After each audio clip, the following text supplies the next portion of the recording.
Here's my best take at a Season 1 Strategist tier list based on being Eternity ranked and hosting and shoutcasting the last major tournament. I'll be talking about the new heroes and the balance changes so you can get a better understanding at where I'm coming from. Luna Snow didn't get nerfed. Only thing she got nerfed was that her switching between damage and healing, so you can't spam that anymore with your scroll mouse wheels. It now takes half a second to do that. So realistically, you're never going to damage boost, okay? Because you can get bursted in that 0.5 seconds.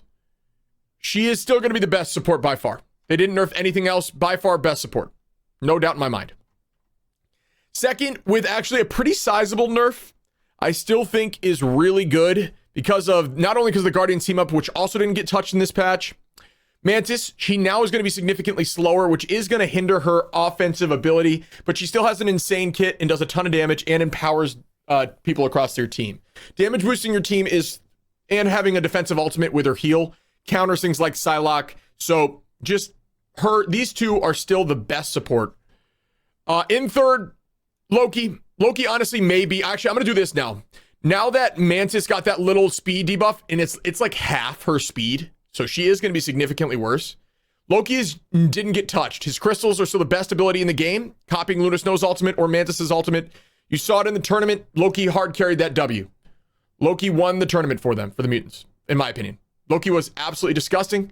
And there's nothing else I need to say. The fact that Mantis got that nerf makes Loki ahead of Mantis. And that is just, bar none, the top 3 supports by far. Now let's get into the rest. I would put Adam Warlock in S tier as well. So I want you to hear this from me. Adam Warlock is S tier at the highest level. He's probably one of the best supports in the entire game.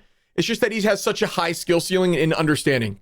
You are very high damage with Warlock. He typically runs great in 3 support comps. Also runs really good in the Guardians comps when Luna's banned with Mantis. That comp is disgusting, but people don't know how to play him and don't know how to res with him until you get to the very top level. The very top level, he is disgusting and he is up in S tier. But for now, we're going to keep him in A, the best of the A's. It's going to go like this. I think this is my best guess, okay? I think with the Cloak and Dagger buffs, and this is where I'm hung up, I think they're going to be ahead of where Sue is, where Invisible Woman is. They're all right. The fact that they can dash 4 times is great, but what you guys need to realize is Magneto, guys. Magneto is the biggest counter, and he's super common in high rank play. Magneto holds ultimate. When Cloak and Dagger do any of their dashes, they're stationary for like half a second or like 0.3 second before they move. Magneto just dunks exactly where they're stationary, and that whole ult is negated. I get that they can do a ton of healing per second, but healing per second doesn't matter when you insta-explode, okay? When you instantly go boom.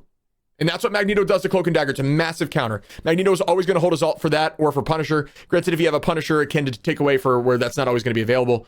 But she gets destroyed far easier than something like Luna, who's constantly juking. And it's really difficult to get Magneto to dunk directly on her where she can try to get to a shield. Where Cloak and Dagger are going to be dashing, stationary. Very vulnerable in between each of those dashes. It's really cool how much HP healing per second they can do. But in the end of the day, it's still very counterable. You know, I like the quick swapping with Cloak and Dagger. The Shroud, it has a better chance of canceling ults now that you have fast swapping. I was going to put Sue in front of them, but I think Sue is going to be very strong, but I don't think she's going to be better yet.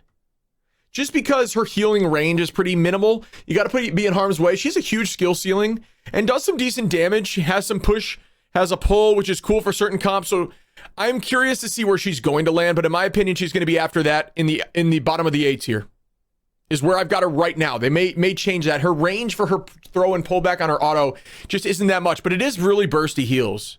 And her shield is cool, but I don't know. I got to see how the management of that shield works. The shield heal is cool. It's good for poke comp.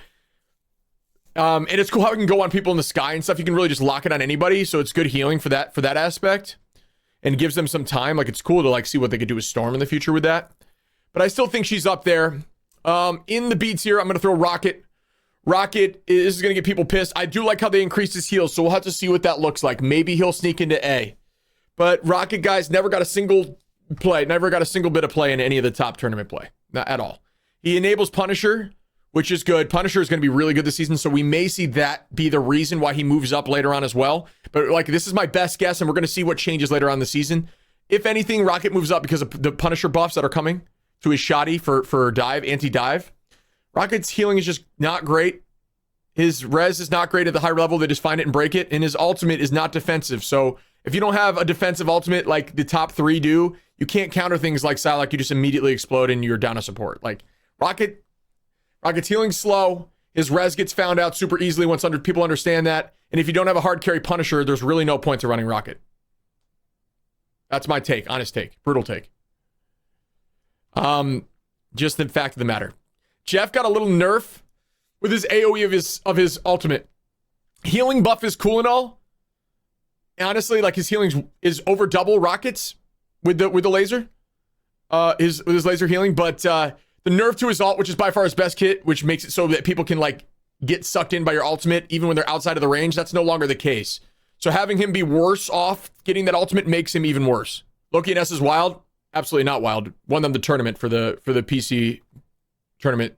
Loki copies Luna Snow ult, and there's 2 Luna Snow ults. It's the best, and his Crystal's the best ability in the game.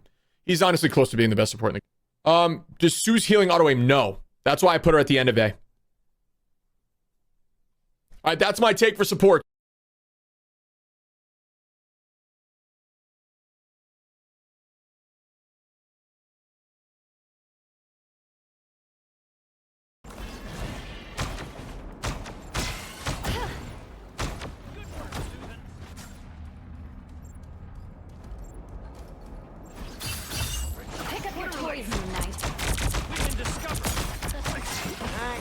Anyone willing to help?